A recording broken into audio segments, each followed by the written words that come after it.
Hello साथियों, नमस्कार। उम्मीद करते हैं आप सब लोग मस्त होंगे, बढ़िया होंगे।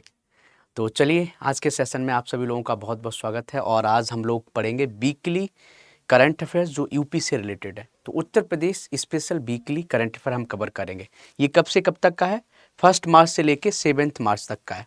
तो आपको पता है कि जो हम उत्तर प्रदेश का यूपी स्पेशल करंट अफेयर पढ़ते हैं, ये प्रीलिम्स में भी पूछा जा सकता है और मेंस में इसका बहुत महत्व है। कहाँ पर है आप जानते हैं कि अभी आप देखो कि प्रीलिम्स में इससे क्वेश्चन बन सकते हैं, चाहे आप एआरओ आरओ की तैयारी कर रहे हैं, चाहे आप मेंस की तैयारी कर रहे हैं। तो मेंस में आप देखोगे कि मेंस जो पेपर है, मेंस पेपर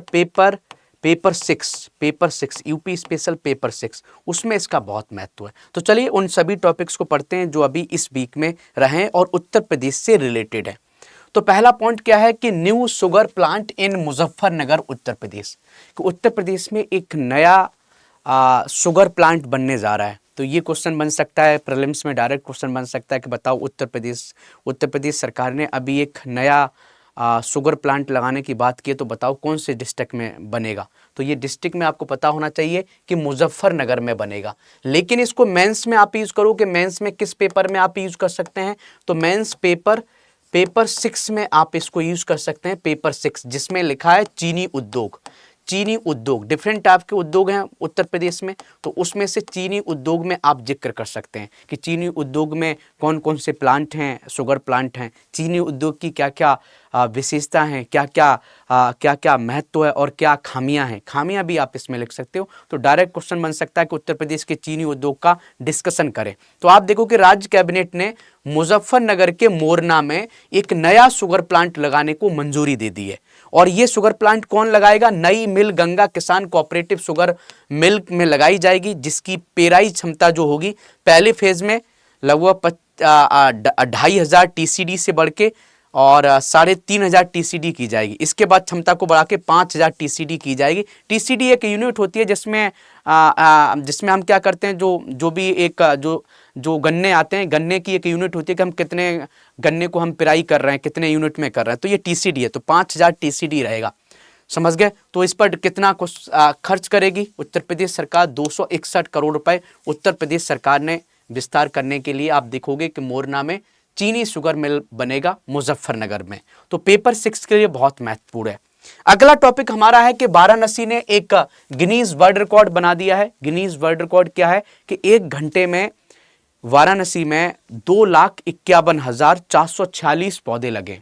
आप समझ सकते हो 1 घंटे में, और ये विश्व रिकॉर्ड है। ये पहले ऐसा विश्व रिकॉर्ड चाइना में था, चीन के लोगों ने बनाया था, अभी ये वाराणसी में हो गया है। तो 1 घंटे में 2,51,446 पौधे लगाए। तो ये क्वेश्चन बन सकता है कि अभी गिनीज रिकॉर्ड उत्तर प्रदेश सरकार में बनाया गया था, तो बताइए कौन से डिस्ट्रिक्ट में बनाया गया था कि 1 घंटे में 2,51,446 पौधे लगाएंगे, तो वाराणसी में। समझ गए? और इसमें कितने पार्टिसिपेंट थे? 20,000 लगभग लोगों ने भाग लिया था। तो इससे क्या होगा, एक क्लाइमेट चेंज को भी हम कंट्रोल कर रहे हैं। और समझ रहे हो जो भारत का नेट जीरो एमिशन है, तो नेट जीरो एमिशन का जो टारगेट है भारत सरकार का, उसमें भी हम हेल्प कर रहे हैं। तो उत्तर प्रदेश उसमें भी हेल्प कर रहा है। तो नेट जीरो एमिशन का टारगेट क्या है कि हमें 2070 तक हम नेट जीरो एमिशन को अचीव करेंगे। आप देखोगे कि इसे जापानी मियावाकी तकनीक के तहत लगाया गया है। तो ये मियावाकी तकनीक क्या होती है? तो मियावाकी तकनीक एक फॉरेस्ट लगाने का तरीका होता है कि हम शहरों में जल्दी से जल्दी हम फॉरेस्ट लगाना चाहते हैं, तो आप इस तकनीकी के तहत लगा सकते हैं। तो एक तकनीकी है, तो ये आप लिख लीजिएगा, याद कर लीजिएगा। आगे चलते हैं, साइंटिफिक रिवर रैंचिंग। अभी न्यूज में है कि हम साइंटिफिक रिवर रैंचिंग एक प्रोग्राम चलाने जा रहे हैं। और ये प्रोग्राम कौन सा है? तो आईकार का जो central inland fishery research institute है, उसने नमामि गंगे प्रोग्राम के तहत scientific river ranching programme start किया है। तो क्वेश्चन ये बन सकता है कि साइंटिफिक रिवर रैंचिंग अभी प्रोग्राम स्टार्ट किया गया, बताओ किस प्रोग्राम के तहत इसको स्टार्ट किया गया है? तो नमामि गंगे प्रोग्राम के तहत किया गया। और इसका ऑब्जेक्टिव क्या है कि एक्वेटिक जो लाइफ है उसको हम कैसे बेहतर बनाएं, कैसे हम एक्वेटिक लाइफ को बढ़ावा दें इन द रिवर गंगा में। और रिस्टोर इकोलॉजिकल बैलेंस, तो इकोलॉजिकल बैलेंस को भी बढ़ावा दें। अब रिवर रांचिंग क्या होती है, तो रिवर रांचिंग के बारे में आपको समझा देते हैं कि रिवर रांचिंग एक तरीका है, सस्टेनेबल तरीका है, जिसमें हम क्या करते हैं कि जो फिश है ना, फिश के जो अंडे होते हैं, हमने मान लेते कि एक तालाब में उनको अच्छे से डाल दिया और जो छोटी छोटी या बड़ी फिश हो गई और उनको फिर हमने क्या किया, गंगा जी में छोड़ दिया। तो फिर वहां पर आपको किसी को पकड़ना, वो वहां से उसको पकड़ेगा। तो पहले जो फिश के अंडे हैं उनको हमने किसी तालाब में थोड़ा बड़ा कर लिया और पकड़ के उनको गंगा जी में डाल दिया, तो ये क्या होती है, इसको रिवर रांचिंग बोलते हैं। तो यहाँ पर लिखा भी है, ये एक सस्टेनेबल एक्वाकल्चर प्रैक्टिस है जिसमें मछलियों को उनके शुरुआती जीवन के दौरान पाला जाता है, फिर उनके नेचुरल हैबिटेट में छोड़ दिया जाता है। एक बार जब वे बड़ी हो जाती हैं तो वे नेचुरल इकोसिस्टम में मछली पकड़ने के लिए उपलब्ध हो जाती हैं। यह तरीका एक्स सिटू कंजर्वेशन का एक हिस्सा है। तो आपने देखा होगा एक्स सिटू क्या होता है, तो आप जानते होंगे कि डिफरेंट मेथड होते हैं। एक्स सिटू कंजर्वेशन होता है। एक्स सिटू कंजर्वेशन क्या होता है कि जब किसी कंजर्वेशन को हम नेचुरल जगह पर ना करें। इन सिटू क्या होता है कि नेचुरल वहीं पर हम करें जहां पर वो जीव जंतु पाए जाते हैं, वहीं पर हम कंजर्वेशन करें। जैसे मान लेते कि अभी हम चीता को है, आप किसी चीता को किसी नेशनल पार्क में छोड़ देते हैं तो वो प्रकृति का माहौल है, तो ये क्या है, इन सिटू कंजर्वेशन है। वो आराम से घूम सकता है, जा सकता है, कोई दिक्कत नहीं। लेकिन उसी चीते को हम एक जू में बंद कर दें तो ये एक्स सिटू कंजर्वेशन है। क्या हम मतलब उसको बंद करके उसका हम कंजर्वेशन कर रहे हैं। तो इन सिटू मतलब नेचुरल तरीके से आप कोई चीज को कंजर्व कर रहे हो। एक्स सिटू उसमें कुछ ऐसा आपने एनवायरमेंट क्रिएट किया है जहाँ छोटी जगह है जहाँ पर रखा गया है। तो इन सिटू और एक्स सिटू आपने जरूर पढ़ा होगा। तो ये जो रांचिंग प्रोसेस आपको पता होना चाहिए कि रिवर रांचिंग प्रोग्राम क्या है। ये नमामि गंगे प्रोग्राम के तहत इसको स्टार्ट किया गया है। तो ये देखोगे, अब कई बार क्वेश्चन बना है कि नमामि गंगे मिशन जो है वो कब स्टार्ट किया गया था। एक बार इस पर क्वेश्चन भी बना था कि नमामि गंगे मिशन है, बताओ ये कौन कौन से इसमें पिलर्स हैं। तो ये पिलर्स पर क्वेश्चन बना था। तो नमामि गंगे प्रोग्राम के तहत हम क्या करेंगे, हम सीवेज ट्रीटमेंट करेंगे जिससे हमारी गंगा जी का वाटर साफ रहे। हम रिवर फ्रंट डेवलपमेंट करेंगे जिससे गंगा जी का आसपास का टूरिज्म बढ़े और सफाई भी बढ़े। हम सरफेस क्लीनिंग करेंगे रिवर्स का, हम अफॉरेस्टेशन भी करेंगे, हम बायोडाइवर्सिटी कंजर्वेशन भी करेंगे, जैसे एक्वाटिक लाइफ में जो भी हमारी बायोडाइवर्सिटी उसको हम कंजर्व करेंगे। पब्लिक अवेयरनेस भी बढ़ाएंगे, वेस्ट मैनेजमेंट भी करेंगे, गंगा ग्राम इनिशिएटिव भी लेंगे। तो ये इसके पिलर हैं। तो आप देखोगे तो ये क्वेश्चन बन सकता है कि नमामि गंगे मिशन के अंदर कौन कौन से पिलर हैं। तो 1 2 3 4 5 6 7 8 पिलर है, तो इनके नाम पता होना चाहिए। और ये जो प्रोग्राम है नमामि गंगा मिशन, ये कब स्टार्ट किया गया था, 2014 में स्टार्ट किया गया था और अभी इसको 2026 के लिए बढ़ा दिया गया है। और ये भी आपको पता होना चाहिए कि ये जो नमामि गंगे प्रोग्राम है वो इंप्लीमेंट किया जाता है national mission for clean Ganga, और ये किसके अंदर आता है, ये मिनिस्ट्री ऑफ जल शक्ति के अंदर आता है। तो कहीं पर भी क्वेश्चन बन सकता है कि बताओ नमामि गंगे मिशन किस मिनिस्ट्री के अंदर आता है, मिनिस्ट्री ऑफ जल शक्ति के अंदर आता है। कब ये स्टार्ट किया गया था, 2014 में स्टार्ट किया गया था। समझ गए, कौन इसको इंप्लीमेंट करेगा, कितने पिलर हैं, तो ये 8 पिलर आपको याद होने चाहिए। आगे चलते हैं, नेक्स्ट हम चलते हैं इंडिया का इनलैंड फिशरी सेक्टर के बारे में। यहाँ पर दिया गया है कि इंडिया का जो इनलैंड फिश प्रोडक्शन है वो बढ़ रहा है। तो आप देखोगे कि भारत में जितना भी फिश प्रोडक्शन हो रहा है वो इनलैंड प्रोडक्शन हो रहा है। भारत में मान लेते हैं कि 100 यूनिट फिश पकड़ी जा रही हैं, उनमें से 75 यूनिट भाई साहब इनलैंड फिश प्रोडक्शन किया जा रहा है। इनलैंड क्या मतलब, राज्य के अंदर, मतलब किसी राज्य के अंदर, समुद्र में नहीं। इनलैंड मतलब तालाब बना के हम कर रहे हैं प्रोडक्शन। तो आप देखो इसमें उत्तर प्रदेश भी अच्छा कर रहा है। तो आप पूरे भारत की हम बात करें तो 75% जो हमारा फिश प्रोडक्शन हो रहा है वो इनलैंड फिशरीज से हो रहा है। और पूरे विश्व का हम क्या कर रहे हैं, पूरे विश्व का 8% हम जो फिश प्रोडक्शन भारत कर रहा है। अब ये बोलोगे सर दूसरे नंबर पर, भारत दूसरे नंबर पर आता है पूरे विश्व में। तो भारत दुनिया का दूसरा सबसे बड़ा मछली उत्पादन है। तो पहले पर कौन है, पहले पर चीन है, याद रखना। चीन पहले नंबर पर है, भारत दूसरे नंबर पर है। और आप देखोगे कि फिशरीज और एक्वाकल्चर को बढ़ाने के लिए हमने एक्वाकल्चर इंफ्रास्ट्रक्चर डेवलपमेंट भी किए। हमने प्रधानमंत्री मत्स्य संपदा योजना भी बनाई है, इसके तहत हमने बहुत से इंफ्रास्ट्रक्चर बनाने की कोशिश की है। तो कभी ये क्वेश्चन बन सकता है कि भारत सरकार अपने फिश प्रोडक्शन को बढ़ाने के लिए क्या कर रही है। तो फिश प्रोडक्शन को बढ़ाने के लिए हम फिश इंफ्रास्ट्रक्चर भी बना रहे हैं, जिसमें हमने एक योजना भी चलाई थी, प्रधानमंत्री मत्स्य संपदा योजना। इसमें हम क्या कर रहे हैं, बहुत ऐसे इंफ्रास्ट्रक्चर बना रहे हैं जिससे हम फिश प्रोडक्शन को बढ़ा सकें। हम अपने कुछ जो पोर्ट्स हैं उनको भी डेवलप कर रहे हैं। आप देखो सागरमाला योजना चला रहे हैं, तो ये हम पोर्ट्स को डेवलप कर रहे हैं। तो कई चीजें हैं जो इंटरकनेक्टेड चीजें हैं, तो आप ये सब लिख सकते हो कि फिशरीज और एक्वाकल्चर इंफ्रास्ट्रक्चर डेवलप भी हम कर रहे हैं। नेक्स्ट हम बात करते हैं कि members of parliament local area development scheme. तो एमपी लेट्स एक स्कीम होती है, तो इसमें एक इश्यूज बताने की बात की गई है। तो एमपी लेट्स स्कीम के तहत क्या होता है कि जो भी पर्सन किसी एरिया का एमपी है उसको हर साल कुछ ना कुछ पैसा मिलता है सरकार की तरफ से और वो खर्च कर सकता है। समझ गए, खर्च का आपको पता है, और ये पर ईयर का शायद 5 करोड़ के आसपास रहता है एक एमपी के लिए। ये अमाउंट शायद मुझे अभी एग्जैक्ट नहीं बदल गया है क्या, आप देख लेना, लेकिन 5 करोड़ हम मान लेते हैं कि 5 साल वो रहता है एमपी, तो उसको 25 करोड़ रुपए मिलते हैं और उस पैसे को वो अलग अलग जगह खर्च कर सकता है, जिसमें एजुकेशन या इंफ्रास्ट्रक्चर बनाने में हेल्प कर सकता है। अभी इसमें एक इशू ये रहा है कि members of parliament local area development scheme के तहत राज्य के बाहर जारी किए गए 84 से ज्यादा फंड उत्तर प्रदेश के प्रोजेक्ट के लिए दिए गए। मतलब एक आपने देखा होगा कि कोई एमपी है जहां से चुना गया है, उस पर्सन को वहीं पर वो मान लेते हैं कि लोकसभा का कोई पर्सन है, लोकसभा का जो मेंबर ऑफ पार्लियामेंट है, तो जहां से वो चुना गया वो तो वहीं खर्च कर सकता है। लेकिन राज्यसभा के जो नॉमिनेटेड मेंबर होते हैं उनको परमिशन होती है, राज्यसभा के जितने मेंबर होते हैं वो अपने स्टेट से बाहर या अपने जहां से उनको नॉमिनेट किया गया उससे बाहर कहीं पर भी कर सकते हैं। तो जो ऐसे कुछ एमपी हैं जो जम्मू एंड कश्मीर के थे या जो मान लेते हैं कि नॉमिनेट किए गए थे झारखंड के किए गए थे, लेकिन उनका घर था उत्तर प्रदेश में, तो उन्होंने वहां खर्च ना करके, वैसे नॉमिनेट वहां से कर रहे हैं, समझ गए, रिप्रेजेंट किसी दूसरी जगह को कर रहा है, लेकिन वहां से ना करके उस पैसे को खर्च उत्तर प्रदेश में किया। तो ये गलत बात है ना कि आपको डेवलपमेंट हर जगह होना चाहिए। अब बताओ जम्मू एंड कश्मीर या झारखंड ये पुअर राज्य हैं, तो वहां पर डेवलपमेंट होना चाहिए।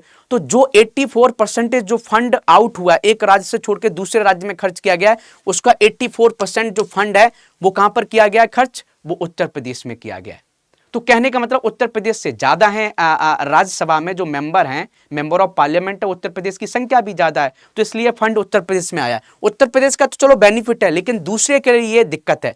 तो इससे क्षेत्रीय कंसंट्रेशन, पॉलिटिकल प्रायोरिटीज और फेडरल इक्विटी को घाटा होगा। फेडरल इक्विटी क्या होती है कि भारत के जितने भी राज्य हैं उनमें सबका डेवलपमेंट होना चाहिए, सबका एक इक्विटी है। आप केवल यूपी को ही डेवलप कर दोगे और दूसरे राज्य में डेवलपमेंट नहीं करोगे तो ये तो फिर सस्टेनेबल नहीं है ना। तो एमपी लेड स्कीम का ये बहुत बड़ी दिक्कत है। तो आउट ऑफ स्टेट फंडिंग क्या होती है, हम यही समझाना चाहते हैं कि आउट ऑफ स्टेट फंडिंग कि under MP lead MPs, especially Rajya Sabha members and nominate members can recommend projects outside their elected state by following the prescribed guidelines। तो वो क्या कर सकते हैं, जहां से उनको नॉमिनेट किया गया है, जहां से उनको आप देखोगे कि उस जिस राज्य के वो राज्यसभा को फॉलो कर रहा है नॉमिनेटेड, वहां ना खर्च करके दूसरी जगह कर सकते हैं।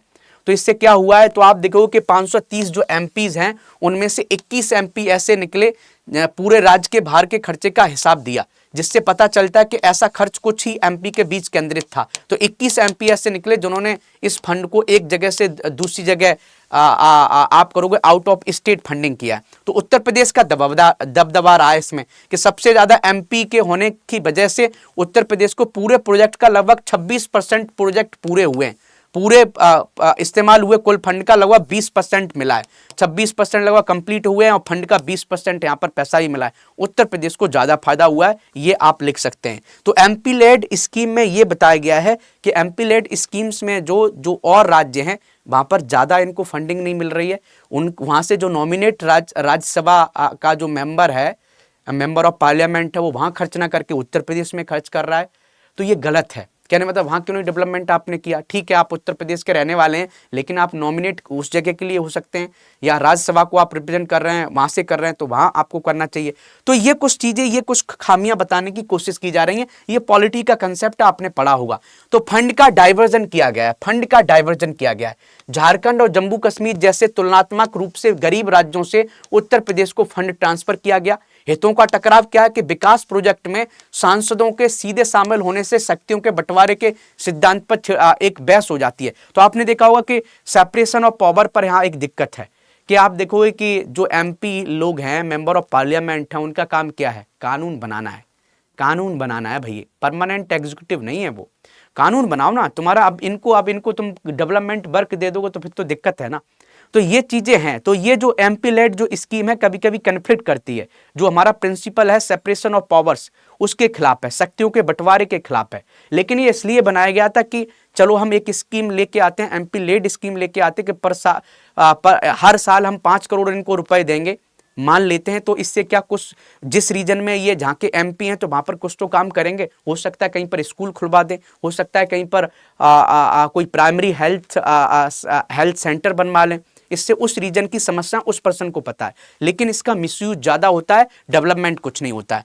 तो क्षेत्रीय असमानताएं को लोग फोकस नहीं कर रहे हैं। जम्मू एंड कश्मीर जैसे कम विकसित इलाकों में कुल इस्तेमाल किए गए फंड का केवल इतना ही इस्तेमाल किया गया, 0.6% ही मिला, जिससे बराबर विकास पर सवाल उठते हैं कि भाई आप देखो कि पूरे बजट का 0.6% ही खर्च हुआ जम्मू एंड कश्मीर में, ये तो गलत है। और यूपी में अच्छा खासा खर्च हो गया, लगभग 20% के आसपास। तो ये चीज यहाँ पर डिस्कस की गई है। आगे चलते हैं, नेक्स्ट हम पॉइंट की बात करते हैं, स्वाब रिवर की बात करते हैं कि स्वाब रिवर अभी न्यूज में है, इस पर क्वेश्चन पूछने के चांसेस बढ़ जाते हैं यदि आप उत्तर प्रदेश की तैयारी करते हैं। तो आप देखो कि नेशनल ग्रीन ट्रिब्यूनल ने उत्तर प्रदेश सरकार को रेवेन्यू रिकॉर्ड्स और गजट नोटिफिकेशन में स्वाब नदी को ऑफिशियली क्लासिफिकेशन को ड्रेन और नाला से बदलकर नदी करने का निर्देश दिया है। तो आप जो हमारा जो नेशनल ग्रीन ट्रिब्यूनल है उसने ये बोला है कि आपके रेवेन्यू रिकॉर्ड में, आपके गजट नोटिफिकेशन में स्वाब रिवर को आप नाला दिखाते हो, ड्रेन दिखाते हो, ये नहीं, नाला और ड्रेन नहीं दिखाना, इसको नदी करना है, उत्तर प्रदेश सरकार को बोला है। तो स्वाब नदी, ये पूछा जा सकता है कि स्वाब नदी बताओ किस नदी की ट्रिब्यूटरी है, तो ये राप्ती नदी की है और ये बलरामपुर जिले में है। तो स्वाब नदी बलरामपुर जिले में राप्ती नदी की एक सहायक नदी है। अपने 120 किलोमीटर के रास्ते में ये वेटलैंड्स, झीलों, तालाबों को पानी देती है और बाढ़ कंट्रोल करने में बहुत बड़ा योगदान देती है। तो राप्ती रिवर किसकी पार्ट है? गंगा रिवर बेसिन की पार्ट है, ये आप जानते हो। तो एनजीटी ने बोला है कि इस रिवर को मॉनिटर किया जाए, इसकी क्वालिटी सही किया जाए और स्वाब रिवर को बचाया जाए। ये नाला नहीं है, ये भाई साहब ये क्या है, ये रिवर है। तो रिवर बनाने की बात की है, तो इसलिए क्वेश्चन बन सकता है स्वाब रिवर से। तो जो लोग यूपी की तैयारी कर रहे हैं तो स्वाब रिवर के बारे में जरूर पढ़ें कि स्वाब रिवर कौन से डिस्ट्रिक्ट में है, बलरामपुर में है, किस रिवर का ये ट्राइब्यूटरी है, तो ये राप्ती रिवर की ट्राइब्यूटरी है। और देखो आप लोग चाहते हैं मुझसे, जैसे मैं यूपीपीसीएस स्टडी आईक्यू पर सुबह 8 बजे मैं पढ़ाता हूँ करंट अफेयर, जिसमें मंडे से लेके सैटरडे तक पढ़ाता हूँ। आप चाहते हो मुझसे पेड बैचेज में पढ़ना, जहां पर मैं यूपी स्पेशल पेपर 5 और 6 पढ़ाता हूं, तो आप हमारे बैच को ज्वाइन कर सकते हैं। एक बैच है स्टडी आईक्यू की साइट पर, आप जाना, यूपी की पोर्शन में जाके आप सर्च करना, तो वहां पर आपको एक बैच मिलेगा, समग्र यूपी स्पेशल पेपर 5 और 6 रिकॉर्डेड बैच है। यूपी स्पेशल पेपर 5 और 6, पेपर 5 एंड 6 आप इसको ज्वाइन कर सकते हो, अभी बहुत सस्ता मिल रहा है। आप हमारा कोड लगा लेना योगी लाइव आप कोड लगा लो तो आपको 2000 में ये बैच मिल जाएगा। और इस बैच में आप इस बैच में आंसर राइटिंग सीख जाओगे, आप इस बैच में आप नोट्स कैसे बनाने हैं मेंस के, आप ये सीख जाओगे, सब चीजें कवर हो जाएंगी। ठीक है, तो जो लोग परेशान रहते हैं कि सर कैसे हमें मेंस की तैयारी करनी है, तो आप बहुत आसानी से कर सकते हो। और जैसे आपको पता है कि मैंने यूपीपीसीएस 2021 में सेलेक्टेड हुए, एक्साइज इंस्पेक्टर 18th मेरा रैंक था, फर्स्ट अटेम्प्ट में हमने ये एग्जाम क्रैक किया था। तो आप भी कर सकते हो, तो सही डायरेक्शन में आप पढ़ोगे। अभी से मेंस के नोट्स बना के रखो, अच्छे से प्रीलिम्स के लिए ज़्यादा से ज़्यादा मॉक टेस्ट लगाओ, आसानी से किया जा सकता है। चलो नेक्स्ट टॉपिक को देख लेते हैं, official visit of chief minister of Uttar Pradesh to Japan. तो अभी जो हमारे मुख्यमंत्री हैं जापान में अभी ट्रिप में गए थे, तो अभी 11,000 करोड़ का इन्होंने क्या किया, एग्रीमेंट किया जापान से। तो कौन कौन से इन्वेस्टर्स कंपनियां आएंगी जो उत्तर प्रदेश में इन्वेस्टमेंट करेंगे? तो कुबोटा कॉर्पोरेशन आएगी, मिंडा कॉर्पोरेशन आएगी, जापान एविएशन इलेक्ट्रॉनिक्स इंडस्ट्री आएगी। तो हमारी कौन सी हमारी इंडस्ट्री को फायदा होगा? ऑटोमोबाइल इंडस्ट्री को होगा, एडवांस इलेक्ट्रॉनिक्स को होगा, एग्रीकल्चर इक्विपमेंट को होगा, इंफ्रास्ट्रक्चर, रियल एस्टेट, इन सभी को फायदा होगा। मैन्युफैक्चरिंग को बढ़ावा मिलेगा, टेक्नोलॉजिकल ट्रांसफर और इनोवेशन को बढ़ावा मिलेगा। तो जापान उत्तर प्रदेश को बहुत ज़्यादा हेल्प कर सकता है हमारे विकास में। ठीक है, तो ये आप लिख सकते हैं। आगे हम बात करते हैं उत्तर प्रदेश में धान की खरीद पर। एक मार्केटिंग सीजन 2025-26 के लिए उत्तर प्रदेश सरकार ने 6 लाख मीट्रिक टन धान खरीदने का टारगेट रखा था, लेकिन असल खरीद टारगेट से ज्यादा हो गई है, वो 62.30 लाख मीट्रिक टन हुई है। तो आप ये क्वेश्चन बन सकता है कि बताओ उत्तर प्रदेश में धान की खरीद जो है, प्रिक्वायरमेंट जो हुई है मिनिमम सपोर्ट प्राइस से मिनिमम सपोर्ट प्राइस से वो कितनी हुई है, वो 60.30 लाख मीट्रिक टन की हुई है। तो खरीद 6,869 खरीद सेंटर के जरिए की गई। 10,000 इकाई ढाई सैकड़ा हजार 10,000 लाख 10,53,561 किसानों ने अपना धान बेचा। बहुत बड़ी संख्या है। किसानों को पेमेंट के तौर पर 14,886 करोड़ रुपए मिले और पेमेंट 48 घंटे के अंदर डायरेक्ट बेनिफिट ट्रांसफर डीबीटी के जरिए उनके अकाउंट में दिए गए। ये भी बहुत अच्छी बात है, तो ये आप लिख सकते हो। आगे हम बात करते हैं स्पेशल स्किल ट्रेनिंग फॉर उद्यमी मित्रा। तो उद्यमी मित्रा क्यों बनाए गए थे? तो आपने देखा है कि उत्तर प्रदेश ने इन्वेस्टमेंट बढ़ाने के लिए निवेश मित्रा एक पोर्टल बनाया था, जिसको इन्वेस्ट यूपी बोलते हैं, इन्वेस्ट यूपी या निवेश मित्रा बोलते हैं। पहले इसको निवेश मित्रा बोलते थे, अब इन्वेस्ट यूपी बोलते हैं।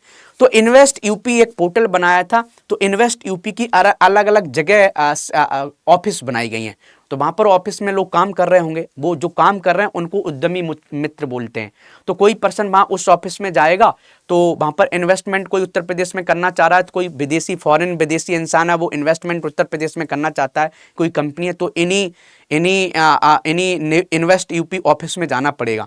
तो वहां पर जो लोग होंगे, जितने ट्रेंड होंगे, जितने अच्छे होंगे, समझदार होंगे, उतना ही इन्वेस्टमेंट बढ़ा सकते हैं। तो इसलिए इन्वेस्ट यूपी ने इन्वेस्टमेंट को आसान बनाने और इन्वेस्टर्स को बेहतर मदद देने के लिए उद्यमी मित्रों के लिए एक खास स्किल ट्रेनिंग प्रोग्राम शुरू किया है। तो उद्यमी मित्रों की एफिशिएंसी और परफॉर्मेंस में सुधार करना, ये हमारा एक उद्देश्य है। इन्वेस्टर्स को फील्ड लेवल पर बेहतर सपोर्ट देना, उत्तर प्रदेश को एक बड़ा इन्वेस्टमेंट डेस्टिनेशन बनाना, इस सभी के लिए हमने ट्रेनिंग स्टार्ट की है। और इन ट्रेनिंग में क्या दिया जाएगा कि हैंड होल्डिंग और कस्टम सर्विस कैसे सही की जाए, डिजिटल प्लेटफॉर्म का इस्तेमाल कैसे किया जाए, शिकायत का समाधान कैसे किया जाए, असरदार बातचीत कैसे की जाए, समस्या सुलझाने की स्किल्स होनी चाहिए। तो जो भी उद्यमी मित्र हैं हमारे इन्वेस्ट यूपी ऑफिस में, उन सभी को ट्रेनिंग दी जाएगी। तो उत्तर प्रदेश सरकार ने ये अच्छा काम किया है। तो ट्रेनिंग प्रोसेस क्या है? एक तो ऑफलाइन ट्रेनिंग दी जाएगी इन लोगों को, वर्चुअल ट्रेनिंग भी दी जाएगी। सिंपल पर्पस क्या है कि हम उत्तर प्रदेश के इन्वेस्ट यूपी ऑफिस में जितने भी हमारे जो उद्यमी मित्र हैं, जो इन्वेस्टमेंट को बढ़ाने में हेल्प कर रहे हैं, उन सभी लोगों को स्किल गैप एनालिसिस सिखाया जाएगा। अधिकारियों और डिपार्टमेंट रिप्रेजेंट के साथ कंसल्टेशन करके सिखाया, मतलब ट्रेनिंग दी जाएगी। तो ट्रेनिंग देके हम क्या करेंगे, तो और बेहतर से हम इन लोगों को बेहतर बनाएंगे और यूपी में हम इन्वेस्टमेंट बढ़ाएंगे। तो ये आप याद कर सकते हो। तो अच्छी बात है कि हम जो उद्यमी मित्र हैं उन लोगों को हम क्या कर रहे हैं, ट्रेनिंग कर रहे हैं, जिससे क्या है इन्वेस्ट यूपी जो मिशन है उसको और बेहतर बनाया जाए। नेक्स्ट टॉपिक की बात करते हैं, first literary park of Uttar प्रदेश। तो उत्तर प्रदेश का लिटरेरी पार्क ऑफ उत्तर प्रदेश, तो मुख्यमंत्री ग्लोबल नगरोदय योजना के तहत, तो मुख्यमंत्री ग्लोबल नगरोदय योजना के तहत उत्तर प्रदेश का पहला लिटरेरी पार्क गोरखपुर के नए बने वार्ड हरसेवकपुर में बनाया जाएगा। तो ये क्वेश्चन बन सकता है कि उत्तर प्रदेश का लिटरेरी पार्क, पहला लिटरेरी पार्क है उत्तर प्रदेश का। लिटरेरी पार्क क्या होता है कि जहां पर महान लोगों की पुस्तकें रखी जाएं, जो पढ़ना चाहते हैं उनके बारे में पढ़ सकते हैं, अच्छी मूर्तियां बनाई जाएं, उनके बारे में पूरी डिटेल से बनाया जाए। तो कोई पर्सन क्या वहाँ जाएगा तो आराम से पढ़ेगा और उसकी नॉलेज बढ़ेगी। तो उत्तर प्रदेश में पहला लिटरेरी पार्क बन रहा है, तो ये गोरखपुर में बन रहा है। इतना आपको याद करना है कि गोरखपुर के हरसेवकपुर वार्ड में बनाया जाएगा। मकसद क्या है इस पार्क का? मकसद है साहित्य प्रेमियों, लेखकों और छात्रों को पढ़ने लिखने, कलात्मक अभिव्यक्ति, बौद्धिक चर्चाओं के लिए एक मंच देना है, ये टारगेट है। तो ये इस पर क्वेश्चन बहुत चांसेस है पूछा जाए। तो खासियतें क्या रहेंगी? रामप्रसाद बिस्मिल की मूर्ति लगेगी, गुरु गोरखनाथ, गौतम बुद्ध, कबीर, परमहंस योगानंद के विचारों को समर्पित है, मुंशी प्रेमचंद, फिराक गोरखपुरी जैसे साहित्यकारों की यादगार चीजें यहाँ रखी जाएंगी। पार्क में साहित्य, अध्यात्म, योग से जुड़ी महान हस्तियों की मूर्तियां भी लगाई जाएंगी। ये सब होगा इस लिटरेरी पार्क में। तो ये लिटरेरी पार्क कहाँ बनेगा? ये लिटरेरी पार्क बनेगा गोरखपुर में हरसेवकपुर वार्ड में बनेगा। अगला टॉपिक की हम बात करते हैं, Varanasi ranked first in clean air programme. तो आपने देखा होगा कि नेशनल क्लीन एयर प्रोग्राम चलता है और इस नेशनल क्लीन एयर प्रोग्राम में 131 सिटीज को ऐड किया गया है और ये टारगेट रखा गया था कि 2017 के कंपेयर में 1 मिनट, थोड़ा आप मुझे टाइम दो भैया, मैं 1 मिनट के बाद कॉल कर रहा हूं। मैं क्लास में 5 मिनट में फ्री हो रहा हूं, ठीक है? हाँ, मैं बस 2 मिनट में कॉल कर रहा हूं, मैं क्लास में हूं।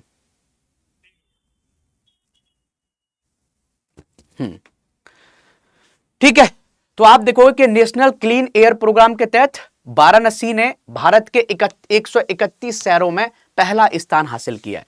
तो एक प्रोडक्ट था इसलिए कॉल आई है, जस्ट हमने एक प्रोडक्ट मंगाया था, अभी गलत टाइम पर कॉल किया ना, तो ये कल भी रिटर्न हो गया क्लास के बहाने, यानी आज रिटर्न नहीं होना चाहिए, कोई बात नहीं। तो चलिए, तो हम आपको बताते हैं कि नेशनल क्लीन एयर प्रोग्राम चल रहा है जिसमें 131 शहरों को चुना गया था 2017 के कंपेयर में, कि हमारे शहरों में जो PM 10 है और PM 2.5 जो है, इन पार्टिकल्स को हमें कम करना था। तो इसमें पहले नंबर पर पूरे भारत में भाई साहब शहर में हवा की क्वालिटी में 45% का सुधार आया है। इसमें क्या है, वाराणसी पहले नंबर पर आया। तो ये आपको याद रखना है कि नेशनल क्लीन एयर प्रोग्राम में पहले नंबर पर कौन आया है, तो वाराणसी आया है, समझ गए। तो आप देखो कि 2017 से लेकर 2024 के बीच में यहाँ की हवा बहुत अच्छी रही है। तो 131 शहरों में वाराणसी ने बहुत बेहतर काम किया। तो वाराणसी देश का अकेला ऐसा शहर है जिसने एयर क्वालिटी में इतना बड़ा सुधार किया है। टॉप 10 शहरों में उत्तर प्रदेश के मेरठ, गजरौला ने भी जगह बनाई है, लेकिन वाराणसी पहले नंबर पर है जिसने अपनी हवा को 45% सही किया है। तो इस पर क्वेश्चन पूछने के बहुत चांसेस बन जाते हैं। तो ये क्वेश्चन पूछा जाए कि बताओ नेशनल क्लीन एयर प्रोग्राम में पहले नंबर पर कौन आया है, तो आपको पता होना चाहिए पहले नंबर पर आया है वाराणसी 131 शहरों में। तो इसलिए क्वेश्चन पूछने के बहुत चांसेस हैं। और आप हम लोगों से पेड क्लास में पढ़ना चाहते हैं जिसमें प्रीलिम्स, मेंस, इंटरव्यू सब कुछ पढ़ाया जाए, तो आप हमारे फाउंडेशन बैच को ज्वाइन कर सकते हैं, आरंभ 21, समझ गए। इसमें गोल्ड इतने का मिलेगा, 2 साल की वैलिडिटी है। प्लेटिनम इतने का मिलेगा जिसमें 4 साल की वैलिडिटी है, इसमें 4 साल की वैलिडिटी है। और आप कोड हमारा यूज करेंगे योगी लैब, तो आपको हाईएस्ट डिस्काउंट मिलेगा। तो आप ये कोड लगा के आप इस बैच को ज्वाइन भी कर सकते हैं। और 10 तारीख से ये बैच स्टार्ट हो रहा है। तो आप चाहते हैं हमारे साथ कि आपको यूपीपीसीएस की कुछ जानकारी नहीं है, लेकिन आप यूपीपीसीएस की तैयारी करना चाहते हैं, उत्तर प्रदेश में अधिकारी बनना चाहते हैं, तो आप हमारे साथ इन आरंभ बैच, आरंभ 21 में आप हमारे साथ जुड़ सकते हैं, जिसमें प्रीलिम्स, मेंस, इंटरव्यू सब कुछ कवर कराया जाएगा। आप बोलोगे सर ये बैच कैसे ज्वाइन कर सकते हैं, आप स्टडी IQ को गूगल करो, उसकी साइट्स पर जाओ, उसमें आप जाना स्टेट PSC में, फिर आप जाना उत्तर प्रदेश में, सब बैच उत्तर प्रदेश से रिलेटेड दिख जाएंगे। हमारा ये फाउंडेशन बैच है, मेंस का भी बैच है जिसमें हम आंसर राइटिंग सिखाते हैं, उसका नाम आलेखन है। हमारा यूपी स्पेशल का ही बैच है, पेपर 5 और 6, उसको भी जाके आप देख सकते हैं। तो ये सब चीजें हैं, आप जाके उसको देख लेना। और इस क्लास की PDF आपको यहाँ मिलेगी, योगी सर यूपीपीसीएस एंड UPSC, आप इसको ज्वाइन कर सकते हैं। ये इंस्टाग्राम है, ये हमारा लिंक्डइन है, आप इसको भी ज्वाइन कर सकते हैं। अलग अलग हमारे टेलीग्राम्स हैं स्टडी IQ के, इनको भी ज्वाइन कर सकते हैं। यूपीपीसीएस स्टडी IQ है ये, ठीक है। और ये कोड आपको जरूर याद रखना है। कोई भी बैच आप खरीदते हैं स्टडी IQ पर, चाहे UPSC का, चाहे BPSC का, चाहे हरियाणा PSC का, चाहे उत्तराखंड PSC का, आपको हर जगह डिस्काउंट मिलेगा इस कोड से। तो आप ये कोड जरूर लगाएं, ठीक है। तो चलिए आज के लिए इतना काफी है। और हम हर बार बोलते हैं जिंदगी का सत्य है भाई साहब मृत्यु, तो इसलिए मजे में रहा करो। और आपके सिलेक्शन का सत्य है किताबें और पढ़ाई, और तो भ्रम है। तो जब भी भ्रम होता है किताबें जरूर उठा लिया कीजिए, ठीक है। ओके, थैंक यू, जय हिंद, जय भारत।